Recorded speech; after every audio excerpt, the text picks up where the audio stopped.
Welcome, everybody, to Pro Mindset Podcast. This is your host, Craig Domann.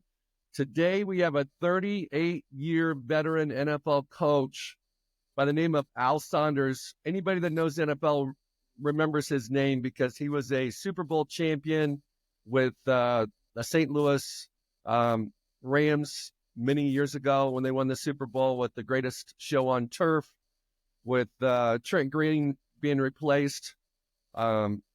He's been an NFL head coach for the Sandiegochargers, but he's best known, at least from my experience of being in the football business, as being an offensive guru, being that guy that was always a step ahead of all the other defensive coordinators in the league, was very creative, had a lot of good players in a variety of different teams. And coach, you coached with 3 Hall of Fame head coaches, Joe Gibbs, Dick Vermeil, and Don Coryell. So you've been around the block.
Well, Al Saunders still has a very powerful name in the NFL circles. And the Kansas City Chiefs recognized you as one of the best coordinators in their franchise history. And that was before Patrick Mahomes showed up. And then whoever's got him is going to look good. Yes, the coach.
All right, coach.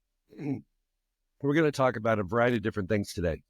One of them, we're going to talk about you and your journey as a coach, trying to figure it out, because everybody's trying to figure it out. All these coaches out there, if anybody's a younger coach, they're trying to figure it out. Well, how do I move up? We're going to talk about that. Another thing I want to talk about is the players that you coached. What was the separator? Because sometimes it wasn't just the best athlete, and you talked about Trent Green. Trent Green was probably with you in Washington. He was with you in the Rams. He was with you in Kansas City, possibly, because I know he's in those 3 franchises, and you were at those 3 franchises. So what did you see in a guy like Trent Green? So let's start with you first. What did you find to be successful as a coach? And when you look back, what would you have done differently if you could have? What did you care about that maybe you shouldn't have cared about? What did you not think was important that was really important?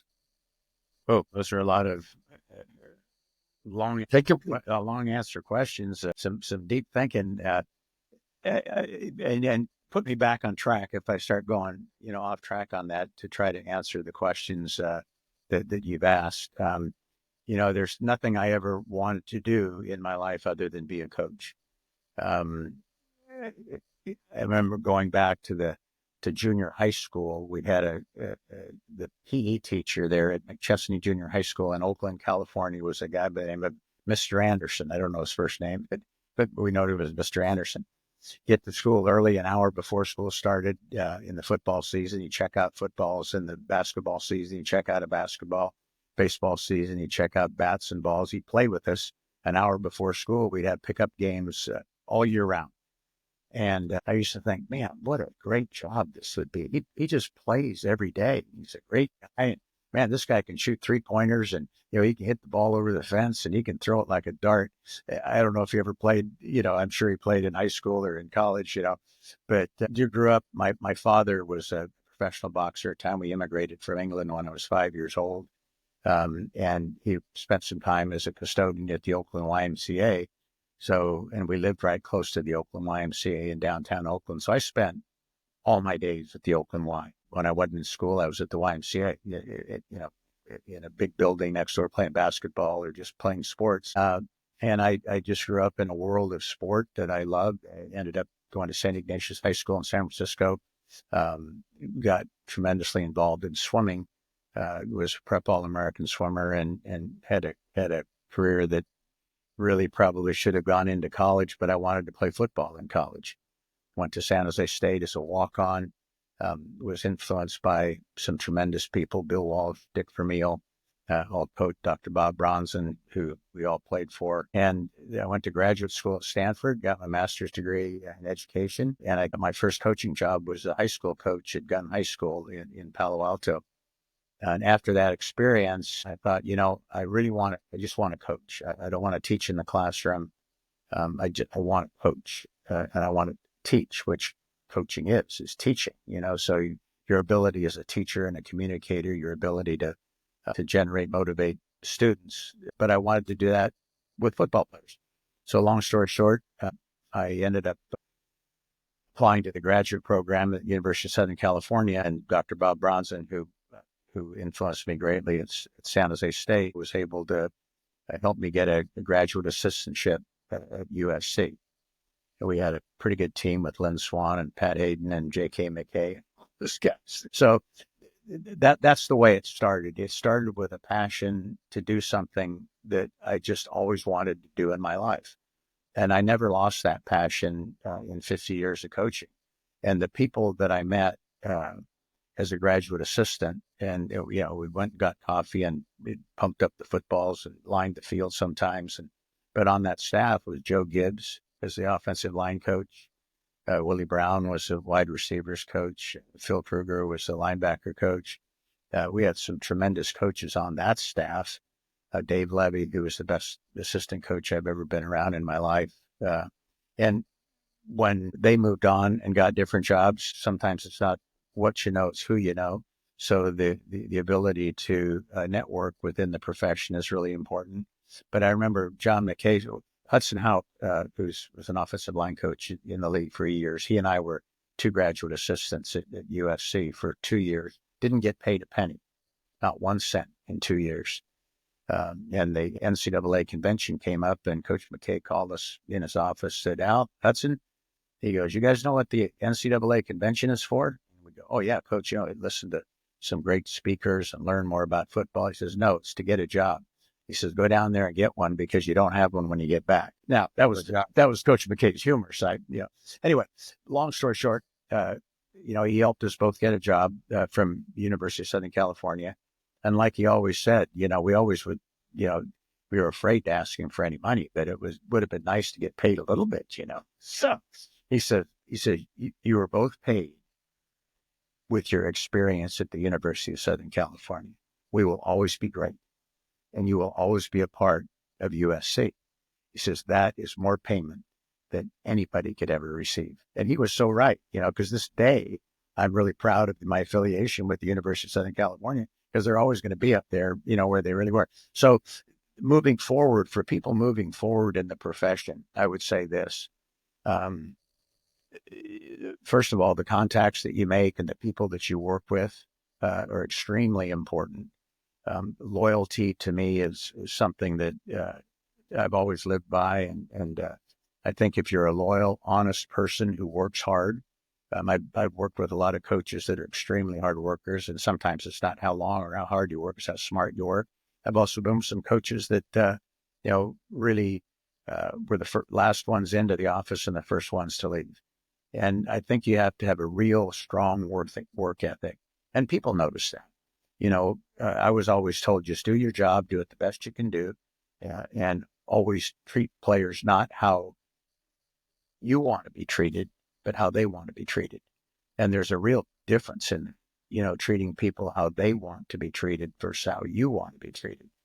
And there's always a difference between telling and teaching. If you're going to be a coach and move up in the profession, timing is, I've been around a lot of coaches that are fabulous coaches that never had an opportunity to get in the NFL because they just weren't in the right place at the right time. But if you are an outstanding teacher, if you have a great work ethic, if you are loyal, if you're honest, and when I say honest, I think you always need to tell people the truth, not what they want to hear. And a lot of people will tell people what they want to hear. And coaching, that's probably, in my opinion, not as loyal as you can be. I've always had great relationships with the head coaches that I worked for because I've always told them the truth. And sometimes that's hard to do because when you're in a position as an assistant coach, you think the head coach wants to hear that everything is great or everything is going the way it should be, when in fact, they really want to hear they ask you a question to hear your response. Marty Schottenheimer, who I worked for 10 years, was unbelievable at that. He would always say, I'm asking you a question because I want to hear the answer, and I want to hear the answer that's honest, and don't tell me what I want to hear.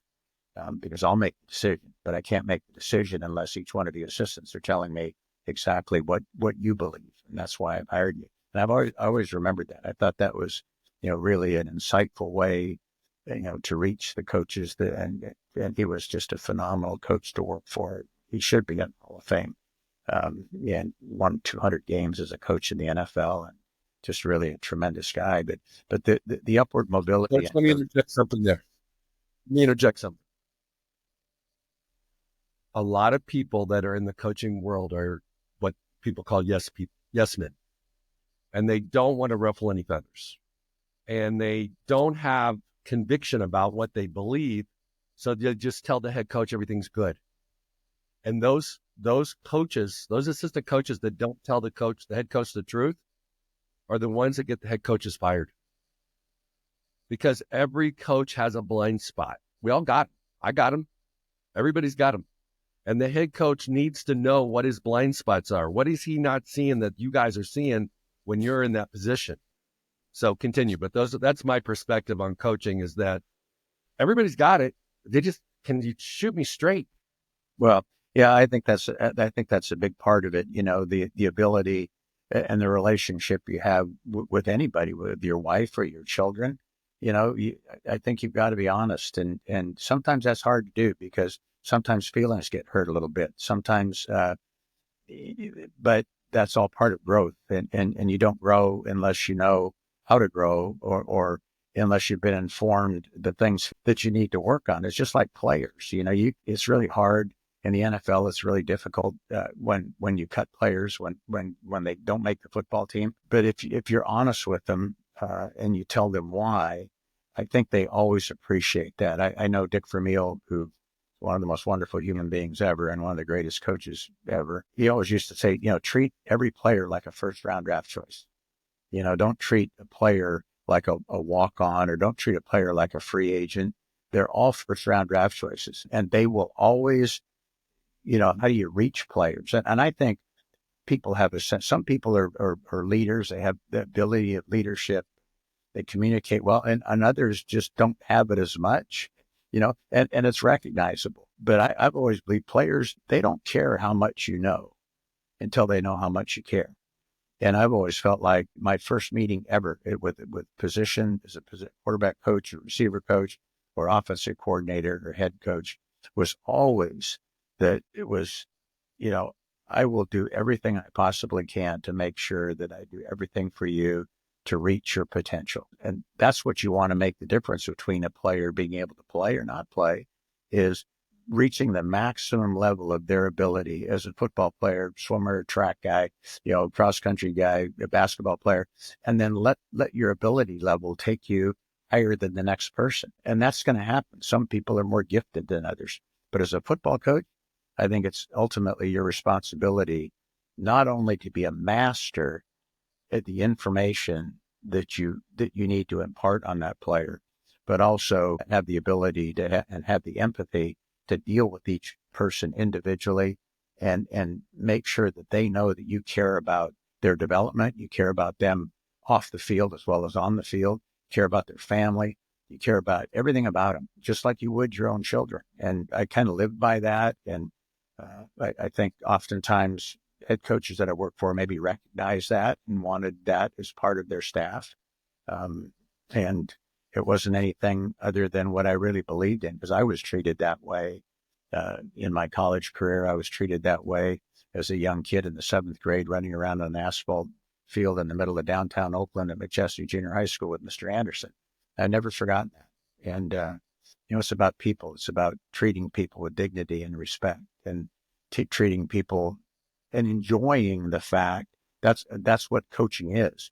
Enjoying seeing someone that you taught or are teaching, whether it's a unit or an individual or a group, achieving something as a result of maybe something you told them or helped them do. That's why it's such a great business. And, guys should get to advance in the profession. In my opinion, you work hard, you become a great teacher, because if you can't teach, your players aren't going to improve.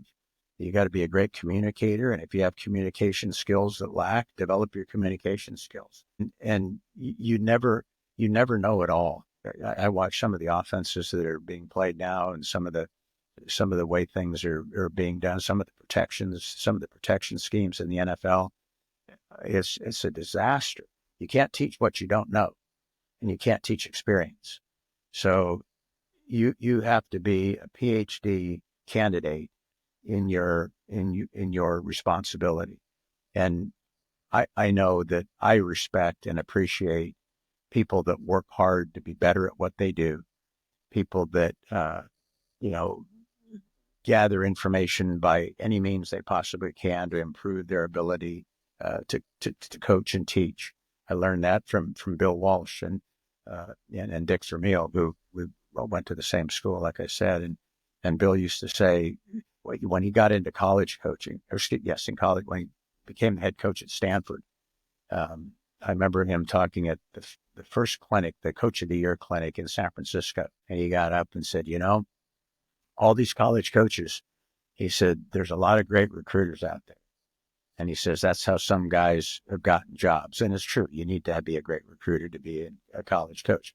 But he says, your coaches, your teachers, learn the game, study the game. It'll last you a lot longer being an expert in football than it will being a used car sales recruiter. I'll never forget that. And now Bill had just come back from the NFL. He just took the job at Stanford. And he struggled recruiting initially, but then Bill is what he is, one of the greatest coaches that ever lived, but that learning and being able to impart your knowledge, players don't care what you know. And like I say, unless they know how much you care, and unless you can impart that knowledge, it's not what you could do as a coach. It's not what you aspire to be. It's not all of the great plays that you can diagram and draw up. It's what they can do.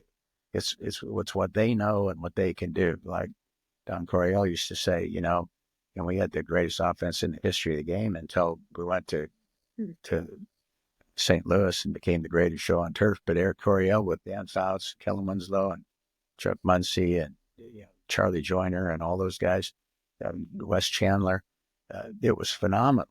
And Don used to say, hey, don't ever ask a player to do what he can't do. Find out what someone can do and then put him in a position to do it and let him have fun. Our practices were fun. Our games were fun. His coaching philosophy, and I might be going off on a tangent here, but his coaching philosophy was we never once talked about ball security or interceptions or turnovers. Don's philosophy was you score as many points as you can in the first half. We're going to throw the ball all over the place. You talk about, like people call trick plays. We call them just we call them creative plays in our offense. They would always be run in the first half. We'd throw the ball all over the place. Muncie was a great running back. He rushed all over the place. And we'd come back in at halftime, and then Don would say, okay, now we're going to decide how to play the game. If we're ahead by 14, we're going to run the hell out of the ball. If we're down by 14, we're going to throw the hell out of it. And that was his philosophy. And the players loved it. And nobody scored more points. We led the league in offense for 7 straight years that I was there. And once again, with the great coaches like Ernie Zampese, and once again, Joe Gibbs was on that staff as an offensive line coach, and Dave Levy was just phenomenal. We had some phenomenal coaches there, but he made football fun, and he just allowed the players to be themselves. And he would say, put them in a position to do what they can do, and what they can't do, teach them how to do it. That's your job, to teach them how to do something they can't do, but we'll never put them in a position to do it until they master that. And that's your responsibility. And that was a message that stayed with me for a long, long time. But advancement in coaching, once again, I'm going to wrap that up because I kind of went off on a tangent, but work hard, be a master at your craft, learn how to communicate. If you don't feel your communication skills are really good, that's both written and verbal communication skills. And learn as much as you can, have as much conversation as you can about football. Study what other people are doing. Knowledge is power. Knowledge is power in politics. Knowledge is power in the football world, and the more knowledge you have, the better you are going to, more value you're going to be to the coach that hires you.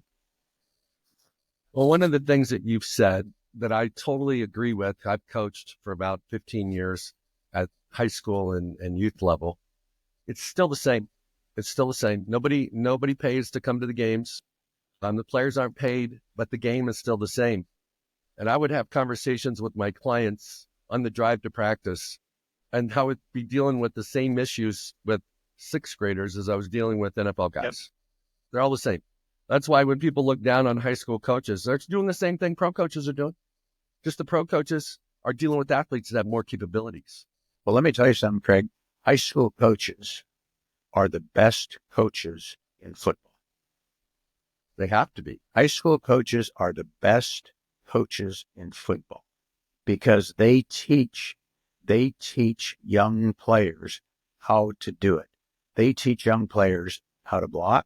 They teach them how to tackle. They teach them how to run. They teach them how to throw. They teach them ball security. They're the best teachers, and they make a difference. My most enjoyable, and I will say this, we just had a reunion last year with kids that I coached in 1970 at Gunn High School.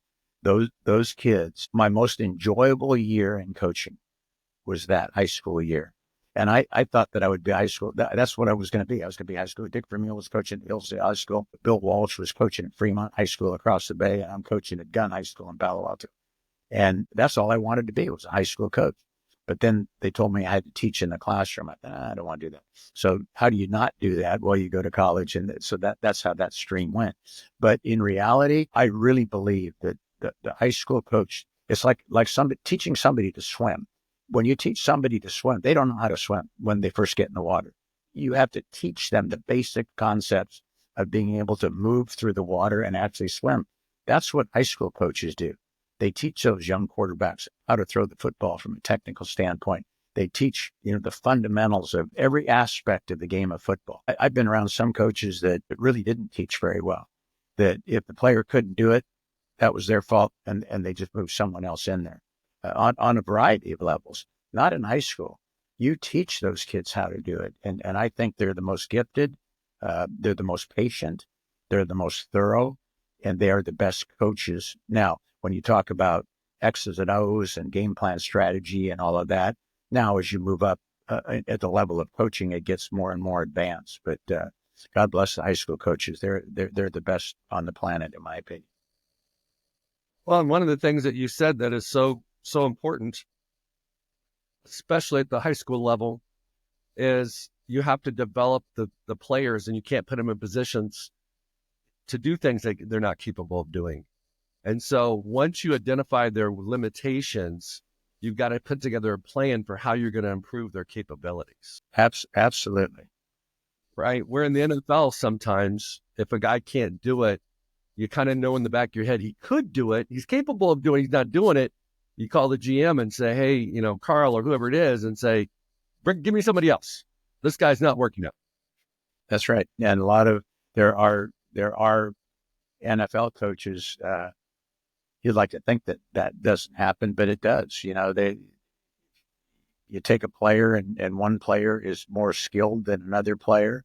So they spend more time with that other player and neglect the player that needs skill development because they're not as good at teachers as some high school coaches. And that's why Dick Vermeil always used to say, treat everybody like a first round draft choice. You better coach every single guy because that's your responsibility. I hired you to teach those players in your room to be the best they can possibly be. Dick or Marty Schottenheimer was the same way. Joe Gibbs was the same way. All those great, John Harbaugh, who had the privilege to work for, was dear friends with his dad. John, in my opinion, is one of those Hall of Fame coaches. He will be in the Hall of Fame because that's what he believes in. He believes in teaching. He believes in hiring coaches who are great teachers. And anybody that would say, well, when you tell a player, well, he just can't do it. Well, wait a minute. That's what you're hired for. I'm hiring you to teach that player how to do it. It might take too long. He might not be able to develop quite as quickly as someone else. And in the NFL, well, you got time frames, you have to move on, But in college, redshirt the guy, or he's going to be there hopefully for 4 years now with all this NIL and, the portals and all those things. It's a little different, but that it's all about teaching. It's all about teaching. And there's a difference between telling and teaching. There's a real difference between telling and teaching. Coach, there's two situations that pop in my head. One that you lived in St. Louis when Trent Green went down and Kurt Warner stepped in. If Kurt Warner was not coached, he would not have been able to go from the Arena League to the NFL to MVP to Super Bowl champion in such a short period of time. So that's a testament to the staff that you guys actually coached up everybody in the room, not just the starter. And then look at San Francisco today. Their starting quarterback the last couple of years was a third-string quarterback. As a rookie, he was Mr. Irrelevant, and they coached him up. They kept him around. Nobody keeps three quarterbacks on the active roster. They kept three quarterbacks. Shanahan kept three quarterbacks on the active roster, not knowing that he would become their guy. He became their guy. So I think the lesson that you're sharing is so true that you got to coach it. You got to coach them all. You got to coach them all because when you lose players to injury, you're going to need that guy. Yeah, there's no question about that, and that's really difficult on the NFL level. That's really difficult for some players to continue with the same enthusiasm and motivation that they would have if they were playing. It's a little more difficult. Kurt was our practice squad player before Trent came in, and we actually traded for Trent Green. Mike Martz was on the staff, and Mike had Trent in Washington, and I was kind of pulling for Rich Gannon because we had Rich Gannon in Kansas City, and they were both free agents, and we evaluated both Rich and Trent on video, and looked at every film they played in the last 2 years, and finally decided that we were going to bring in Trent. Well, Rich went on and became MVP of the league with the Raiders, took them to the Super Bowl, who I just loved dearly. What a tremendous competitor he was. And then Trent ended up getting hurt, like you said, the first year, and lo and behold, there's Kurt Warner kind of waiting in the wings and just developed. Had he not played in that Arena League, had he not done some of those things early in his career, it just took him time to develop. Some people are are later developers than others. And Mike was coaching the quarterbacks at the time and saw something in Kurt that, was exemplary. And that's his accuracy and his ability to anticipate, his toughness and, all those kinds of things. And remember the first game he got in and never looked back, that he's sitting in the Hall of Fame now and doing broadcasting, did that broadcast in Germany yesterday or last Sunday. But he's a wonderful human being and just so inspirational and so, just never lost faith in himself. And I think that's probably what a lot of kids do. High school kids, college kids, NFL players, they lose confidence or they lose faith in themselves to be able to continue to grow and get better at what they do. And a lot of that is because the people that are surrounding them, the coaches that they have, they aren't positive motivators. Some people are just negative people in life. Some people they think that you yell and scream and grab a guy by the shoulder pads and shake him, and that's the way to coach him. No, that's not the way they want to be treated. That's not the way they want to be treated. So that's all part of it. Here's one thing I see in football, more than almost anything else in life. Football is a very negative biased profession because when you watch game film to see how you guys did, you're looking for what you didn't do well. And when you bring the players in to kind of review the film, you go over, hey, we got to get better here. We got to get better here. This is not how we do this, which is the way you get better. But it's also from a player standpoint, if he has an identity that is confused, meaning he thinks he's what he does, not who he is, he's going to take that personally. He's going to take a hit on his confidence because you're sitting there giving him the 10 things he's got to get better at. Whereas if a young man has identity, he has everything in order in the sense that he is not defined by what he does. You there, Coach? Yeah, I'm good. I just lost a second. Just making sure I'm plugged in here. It's all good. But if he knows who he is and it's separate from what he does, you can criticize him and critique him and all those things all day long. And he's like, yeah, Coach, I got it. I got to get better. And that becomes his to-do list. That becomes his business plan for how do I improve my game. So how do you even talk to players? Have you ever had a conversation with a player before where you're like, hey, bro, I'm beating you up, but it's not who you are. It's how you're doing. It's how you're handling the blitzes. It's how you're handling whatever aspect you're critiquing him on. Have you ever had those conversations, or you just let it what it's going to be? Well, I think that personally, it's how people teach and how how they come across in terms of their dialogue with an individual. I've always felt like positive reinforcement is better than negative reinforcement, but it comes back down to the fact that you got to tell them the truth. And it comes back down to the fact that if they know how much you care about them, then they'll listen and be responsive to what you say. In my coaching, and I tried to be this way, and hopefully I would never have put a player in that situation. You've got to point out what they've got to improve on, but you do it in a supportive way. And I hope in my career I never berated players, verbally. I might have yelled at a player that he didn't give his best effort. I would always tell him, the only thing I will ever get angry at is if you're not giving your best effort to yourself and to the team. So could never tolerate lack of effort, but you could always tolerate a mistake being made by a player from an assignment standpoint or from a technique standpoint. And if a player made a mistake assignment wise, then we have to do a better job of teaching them or making it into a language that they can understand and perform better. And there's all levels of that. I mean, in the NFL, you get a guy at right tackle that went to Harvard, and the guy right next to him went to Bemidji State. No offense if anybody out there went to Bemidji, I just threw that out there. But you get a Rhodes Scholar versus you get somebody who barely could get into college. And I've had players that can't read or write. So you've got to be able to reach those players, and you reach them in a way that you do it positively. You don't berate players. You don't. Now some coaches are like that. Some people are like that.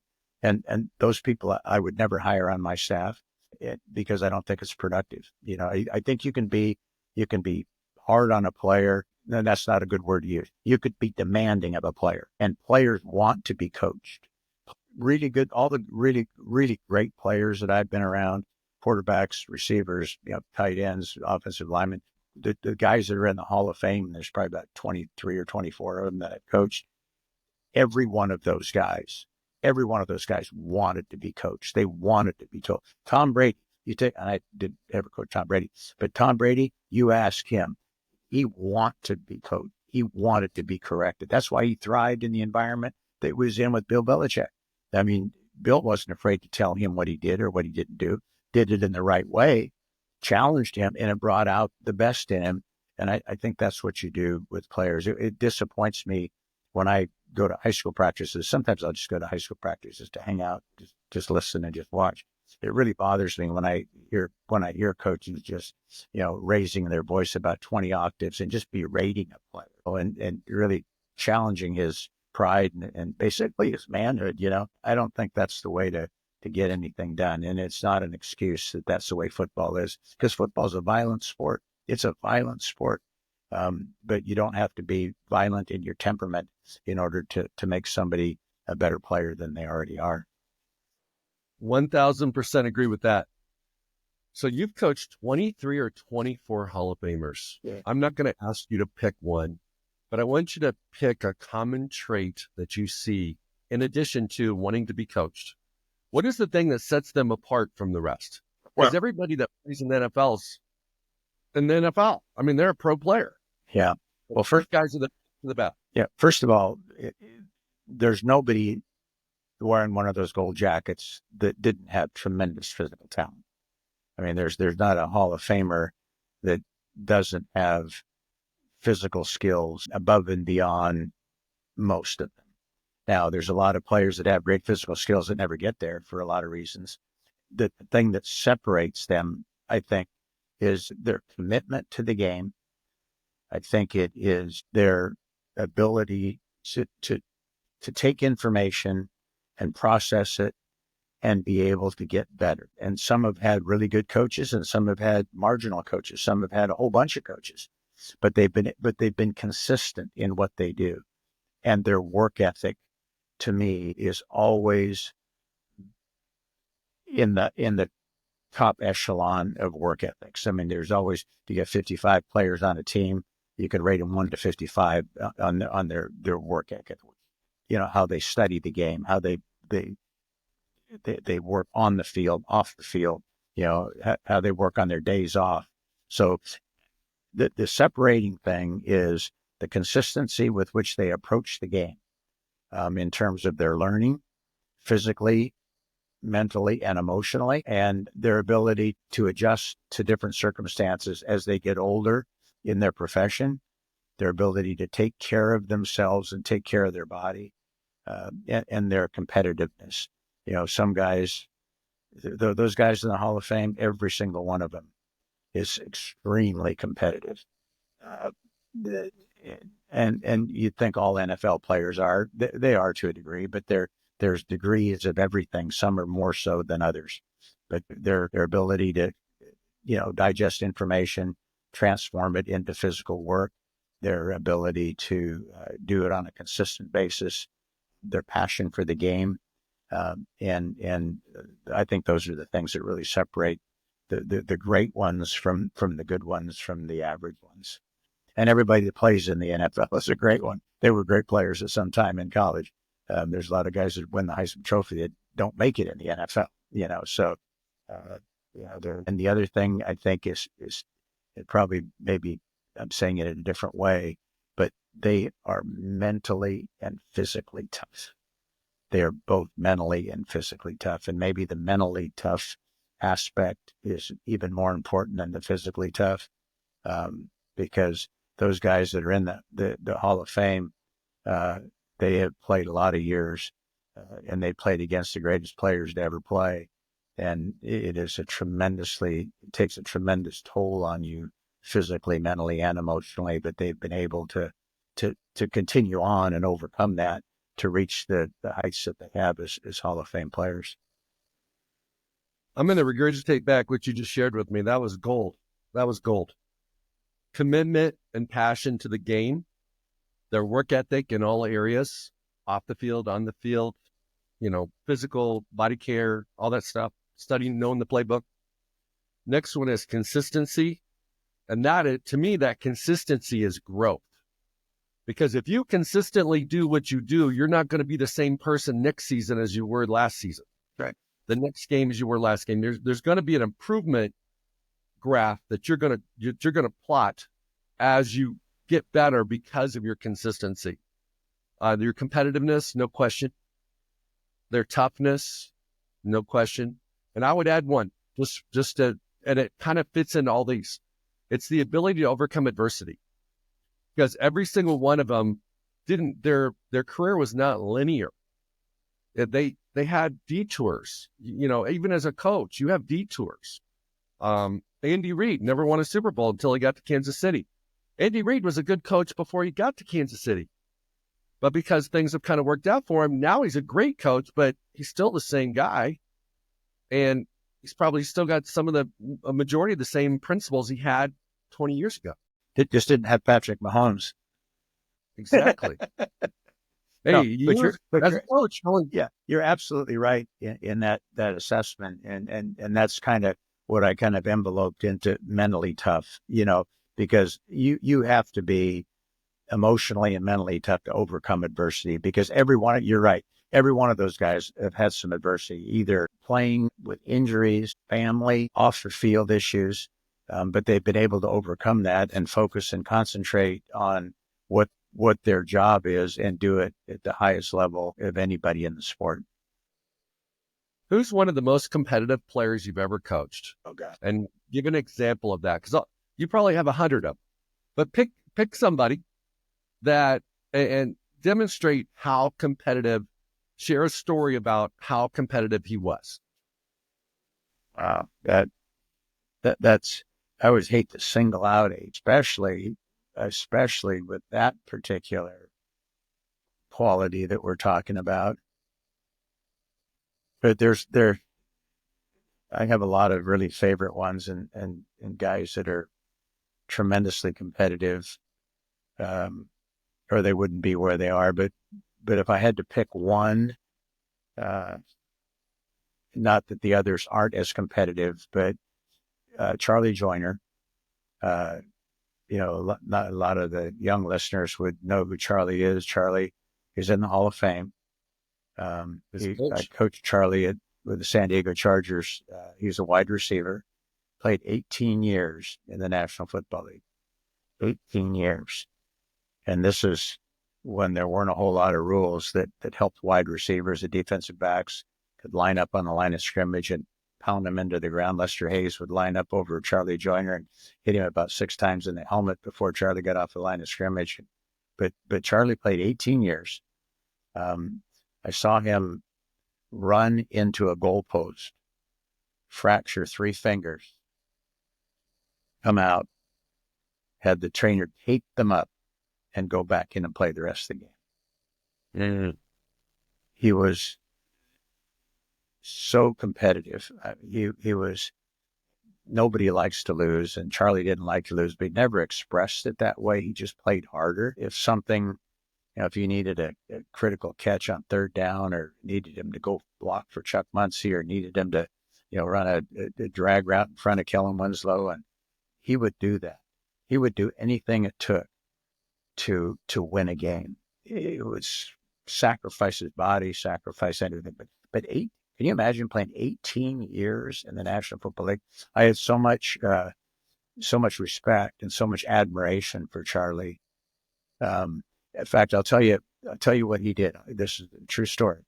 My very first year as the receivers coach with the Sandiegochargers. So I had my first meeting, my receivers, and then I kind of did the offense to a degree. And Ernie Zampese, who was our offensive coordinator, just phenomenal coach. But we are in rookie camp. Okay, in those days you had 6 weeks of training camp, 2-a-days. Okay, with pads. 2 weeks before that, the rookies came in. So rookies had 2 weeks and the veterans had 6 weeks, six preseason games.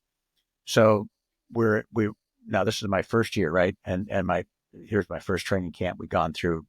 Off-season program was non-existent in those days. So the first time you really got together with the player, they had a mini camp that lasted 1 weekend, and guys would come together, go out and have a couple of beers, and they'd go home, and that was it.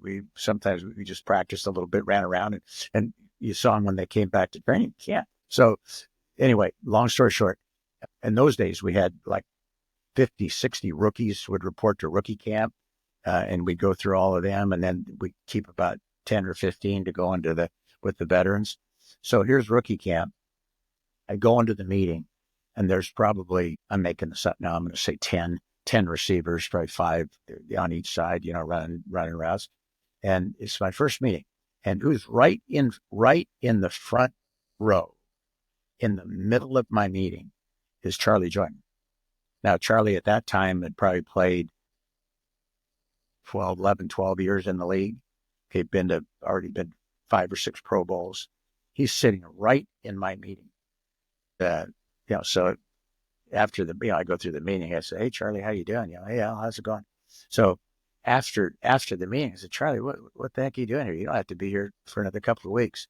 He says, "You never know when you might change something. And I never want to be caught by surprise."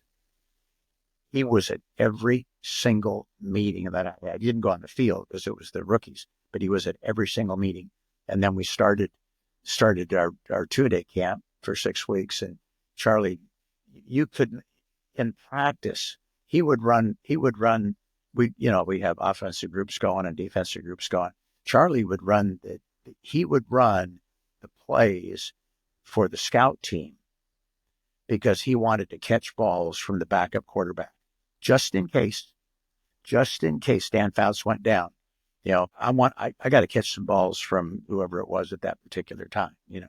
That's the way Charlie was. So if I had to pick one person that I could tell a variety of stories about, and then you think of Marshall Falk, and you think of Marcus Allen, and you think of Priest Holmes, and think of Tony Gonzalez and Kellen Winslow, and I just go on and on and on. The competitiveness of some of those players, and Kurt Warner, you mentioned, Trent Green, Steve DeBerg, another guy who played 18 years in the league.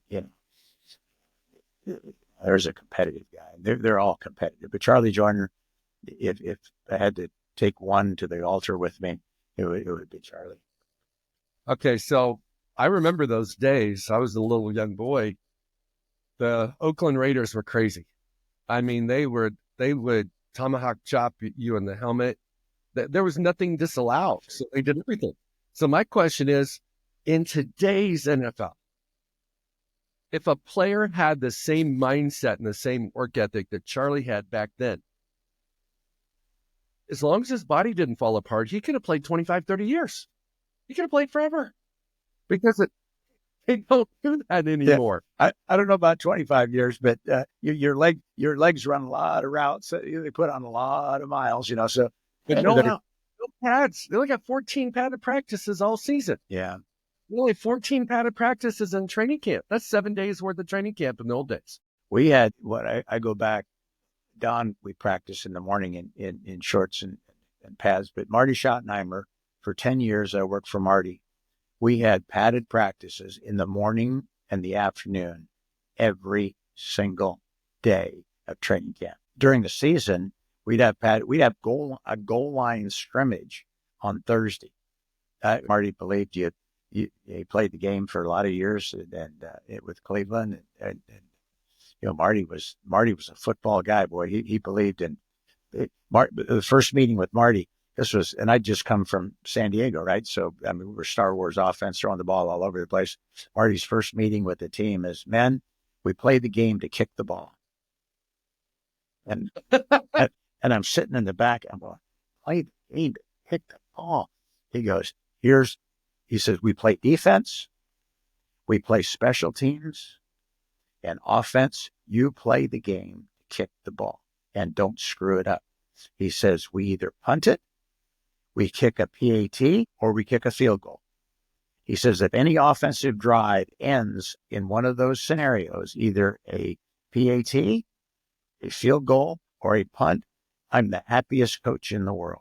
He says, we'll play field position, we'll play defense, and we'll play great special teams. And Marty, for 10 straight years, we had 9 straight winning seasons, went to the playoffs, 8 of those 9 years. And the last year he was there was probably our best team. But went 7-9 or 7-8, whatever it was in those days. I think we played 15 games, right? So it was 7-8. And Marty had just signed a 5-year contract years because we had to lose. Now that's a competitive guy. No, I love Schottenheimer. I think I grew up a Chiefs fan. I grew up in the Kansas City area. So I was a diehard. You went to KU, right? I went to KU. Yeah. So I think, and then this is, pulling something out of my head. I don't know if Schottenheimer won a playoff game. Oh, Did yeah. we won a bunch of playoff games.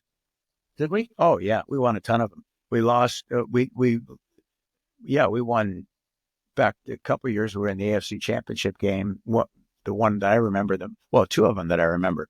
One was at home, and we played Indianapolis. We didn't punt, and they didn't punt, and they had the ball last, and they won it at the end. And then we had one in Buffalo when we had Joe Montana. There's another competitive guy. Joe Montana is their quarterback, went to Buffalo and lost that game, and it just a blizzard, snowstorm. But yeah, we won a lot of playoff games. We never won the big one. Didn't win the big one. Was that Christian Okoye, or was that after that? That was after that. Christian. After that? Yeah, Christian was there. I just had breakfast with his old college coach, by the way, about a week ago. But yeah, Christian was there, and then we had Marcus Allen. And then we had I forget who was after Marcus, but Marcus was with Joe and all those guys. We had some really good teams there. But Christian, wow! Now they're all competitive guys. Boy, Christian could have been an Olympian in the shot put for Nigeria. But I just talked about this with his coach. It was his track coach and his football coach at Azusa Pacific in California. Christian was in the stands in the 1970 Olympics. No, was it 70? Maybe 74 or one of those years. He was in the stands, and somebody from a Nigerian, one of the field events, won the first medal that Nigeria had ever won in a field event in the Olympic Games. And his coach said Christian just cried his eyes out in the stands because that could have been him, and they wouldn't let him participate on the Nigerian team because he defected basically to the United States and came here. So that's talking about crying. Coach Vermeil, in a very positive way, was one of the most player-friendly coaches I've ever met. He made every player he coached feel like he was the most important player on the team. I've never heard a bad thing ever said about Coach Vermeil. He is, how did he endear himself to his players so much? Because everybody loved that guy. Yeah, we just spent 2 weeks in France with my wife and I, with Dick and his wife Carol. But we just got back about 6 weeks ago. Dick is one of my dearest and closest friends, and one of the people that I respect more than anybody in the world, not only as a coach, but just as a human being. And people always ask me, what is it, just like you've asked, what is it that separates Dick Vermeil, from a lot of other people, not only as an X's and O football coach and a motivator, but the thing I've always said is Dick Vermeil gives you value.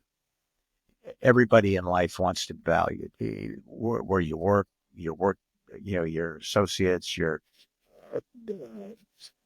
family, your friends. You want to feel like you have value and you have purpose. And Dick has a way of imparting that on everybody, whether you're the owner, whether you're the guy line in the field, line in the fields, whether you're a player, whether you're a coach. Dick Vermeil gives you value and gives you purpose. And it's just like I said earlier, and that came from Dick. Players don't care how much you know until they know how much you care. And Dick cares about you. There's not a week that goes by that I don't talk to Dick. And there's not a month that goes by without Dick talking to his players, who he has coached. He's always available to them. He's the most generous, most humble human being I've ever been around. And he would always say, it's amazing what you're going to get accomplished when no one cares who gets the credit. He always gives credit. He always gave credit to his coaches, never took credit himself, always gave credit to the coaches, to the players, to the ownership, to the people that work with him. He used to, when we were at Kansas City, and everybody thought it was kind of corny because nobody had ever done it in the NFL. Dick, coaching college is a lot different than the NFL because of the relationships you have with the players and their families. So Dick used to have at his house, twice a week, he would cook. He would cook dinner. Okay. It was usually the same thing as like a brisket on the barbecue kind of thing. And of course, you'd always have a bunch of wine because Dick was in the wine business, in Southern California, that's where he was raised. So, but he would cook for different groups. One night it would be the offensive coaches. One night it would be defensive coaches. One night it'd be the quarterbacks.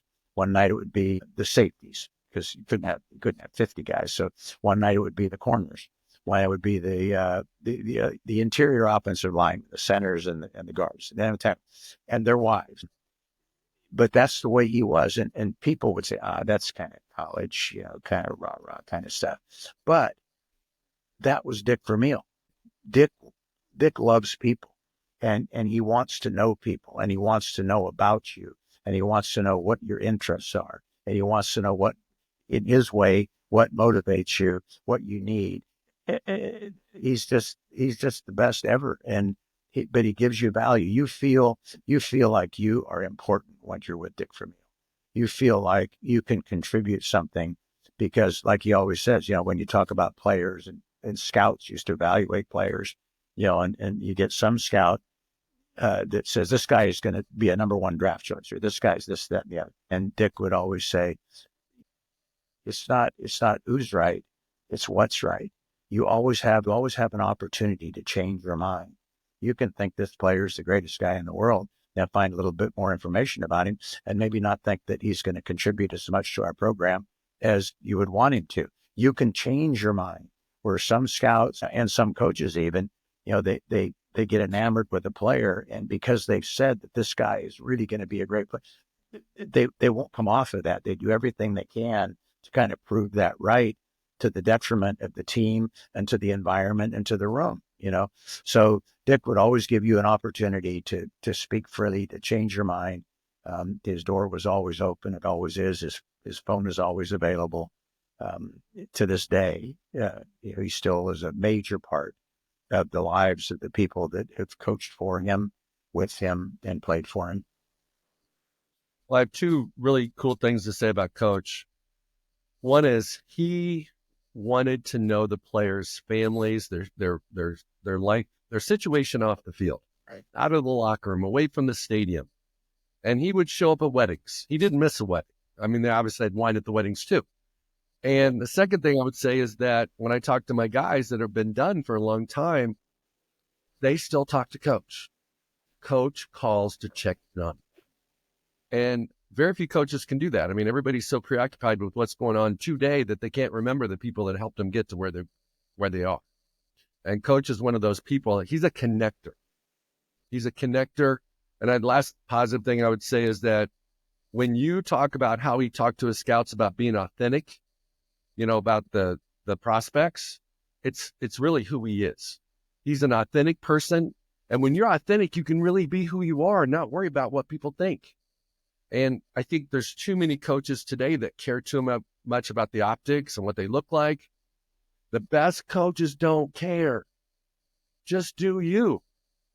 And the best, like John Harbaugh, he's got his method, he's got his plan, he's got his program. And he kind of runs a pro team like a college team. And you know what? If you don't like it, you can go somewhere else. He's going to do it his way. And it works. They have the number one offense in the league right now. Has he won 2 Super Bowls or just one? 2. No, Maybe, I can't remember. maybe, I don't know. I think he's he's won one for sure. Yeah. But I thought he won two. But wasn't there the Harbaugh Super Bowl at one point? Yeah. The Niners and the Ravens? John and Jim Yeah. played against each other. But, Yeah. the thing that, and Dick would say this if he was here, he would attribute a lot of his success to his wife, Carol. Carol was like a mother to everybody on the team, both from the professional level and on the college level. She and my wife are dearest of friends. Carol Vermeil is just the epitome of what a coach's wife should be. She, as my wife always says, why can't you be more like Coach? Fuck, nobody can be like Coach. He's the best in the world. I could never be like that. But I try to be. I try to emulate Dick Vermeil, but he's just so special. And Carol is so special. And they mean so much. Just like you said, they would never have missed a meeting. They would never have missed if a player had a problem. The thing about Coach is you felt like you could talk to him about it. A lot of coaches say, "Oh, yeah, you got a problem. Come on." They don't want to hear it. They don't want to hear the problems. They want to move it on to someone else. Not Coach Vermeil. He dealt with the problems. He didn't shy away from those things, and no matter how dramatic they were, or how involved they were, whether, like I say, whether it was an owner, whether it was a coach, whether it was a player, you could count on Dick Vermeil to all. And that's where that loyalty comes in. It's kind of a two-way street.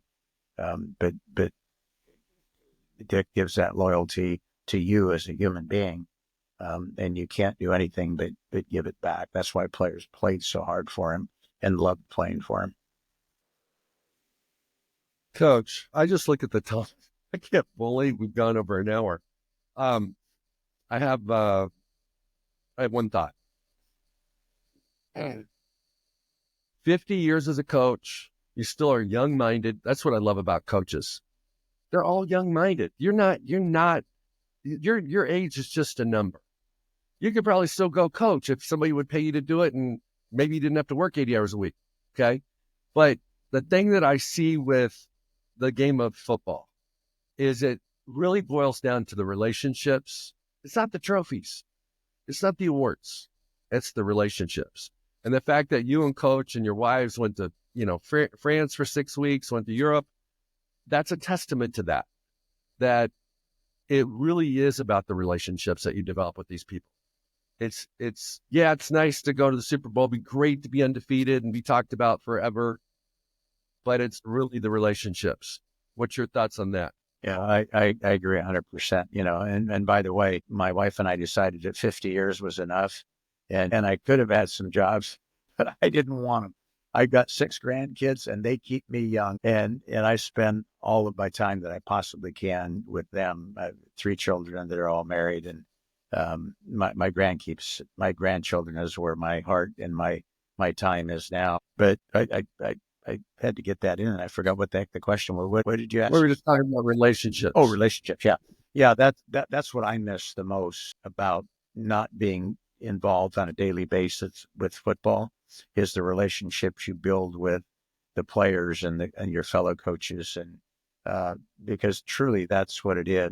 What I would tell all young coaches, and you said it, you hit the nail right on the head. Winning's important because that's why you keep score and you play and you work, and because you want to win the game at any level. But to me, especially the youth coaches, it's not about how many games you win. It's not about how many games you win. It's about how many of those kids want to come back and play the next year. How many of those kids have you given a positive experience, that they enjoy the game, that they want to play it again at a higher level, that they enjoy coming to practice. They enjoy what they get from the camaraderie and the esprit de corps and the relationships they have with their buddies. That's, to me, the essence of sport and the essence of coaching, is creating, as you said, creating relationships and garnering the benefits of the human interaction you have with the people that you work with and coach with and play with. There's nothing like it. You cannot duplicate the feeling that you get in a locker room or on the football field or on the basketball court or baseball field for that matter, but any sporting event that involves a group of people, when you win and you've sacrificed and you've put in the work and you yourself have made a contribution, and you have a passion for it and you love it, you can't get that feeling, in my opinion, in any other walk of life. And I have been so lucky and so blessed to have been able to play the game, been able to coach the game, and now be able to impart some of those things on my young grandkids. I won't coach them, but I'm going to encourage them to get involved in as many sports as they can. Al, thank you so much for being on Pro Mindset today. I got goosebumps when you were talking there at the end, because I've been a part of some very successful high school teams, won the state 3 times with my boys, and I was coaching. And you cannot replicate the emotional, like the fulfillment that you receive in the locker room when you see people that have worked hard together, gone through they've been basically the blood, sweat, and tears for the whole season, the ups and downs, the expectations, the injuries, the disagreements, the conflicts, even among the players. You've overcome all of that to end up with a common goal of becoming a champion, and you did it. And you can't get that business. There's nothing else you can do. And it's better in team sports than it is in individual sports. You don't get it in the English class or the science class. You got to be a participant in the sporting world to feel that way. In fact, I did a podcast just a couple of days ago, and during that podcast, the moderator played the clip of the U.S. hockey team playing the Russian team. When was that? 84 or whenever it was, Miracle on Ice, that movie. And I saw the movie about 2 or 3 times way back, but I hadn't seen it for a long time. And the clip was just as they were getting prepared to go on the ice to play the game, and the talk that the coach gave. And you talk about goosebumps. Now I'm thinking, oh my God, that emotion, just everything that we've talked about, everything about a team, everything about, togetherness and hard work and how much it means. It was only about 3 minutes, maybe long, but what a compelling, unbelievable, gift of communication to those players. That's what sport is all about in my mind. That's the beauty of being able to participate on any level. Pop Warner football, junior high, high school, college, NFL, having the opportunity to be a participant in our great country's sporting world is just phenomenal. And I appreciate you letting me talk about some things that mean a lot to me. That's one of the great things about reflecting back on what you did. And you asked me a long time ago, right at the beginning, if there anything I would change. And I can really say I might have changed a couple of decisions. I turned down a couple of jobs, head coach at Nebraska, head coach in a couple of NFL teams, to stay with the team that I was at. And I might have made a different decision, but I think that's the only thing I look back on.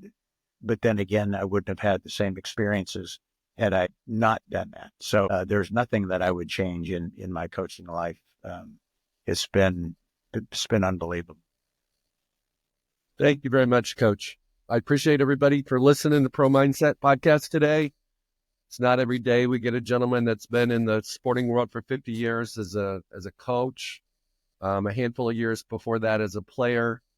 You can tell from this conversation today, man of integrity, has a lot of deep relationships with people he coached with, and had a tremendous amount of success as a coach with the teams that you coached. And not too many coaches walking the planet today can say they've coached, 24 Hall of Famers. So thank you, Al Saunders, for being on today. Thank you for having me, Craig. I really enjoyed it. I hope we'll get to talk again sometime.